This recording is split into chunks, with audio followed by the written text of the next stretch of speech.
Ngayon, ang gagawin nating experiment ay tungkol sa center of gravity. At ang importante ng physics sa self-defense. Titignan natin kung anong mas mabilis itulak. Nakatayo ng diretso or nakayuko. Center of gravity is the point where the entire weight of an object is considered to act. Ito ang punto kung saan balanse ang isang bagay at nakatuon ang kabuuang bigat nito. Center of gravity. Try to balance a piece of cardboard on your fingertip. What do you observe? We observe that there is only one point on which the cardboard can be balanced.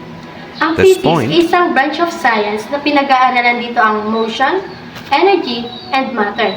Ang layunin nito ay may pakita kung paano nga ba gumagalaw, nababalanse, at nagbabago ang mga bagay.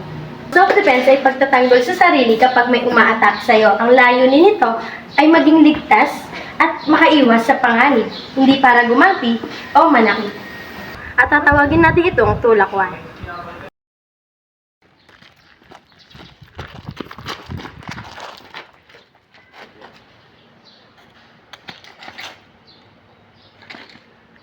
So here, we draw a circle kasi papakita namin kung ano ba talaga ang mas malakas, nakatayo o nakayuko.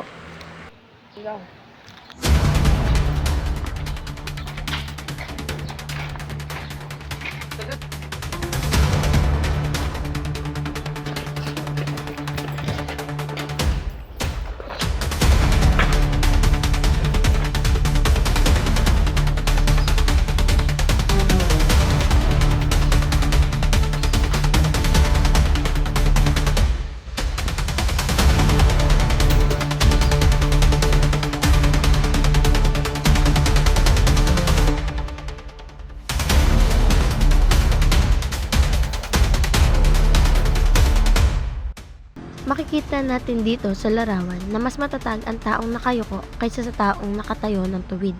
Ito ay dahil mas mababa ang kanyang center of gravity. Kaya ang tulak wire ay nagpapatunay na ang katawan ng isang tao ay sumusunod sa ating center of gravity. Dito, sa pamamagitan nito, nagpapakita ang pagyuko at paglapad ng tayo. Dito mismo nakikita ang stability ayon sa physics At foundation ng self-defense, hindi sa lakas ng braso, kundi sa lakas ng balanse. So, this is Shai. Sana may natutunan kayo. Yun lang. Paalam!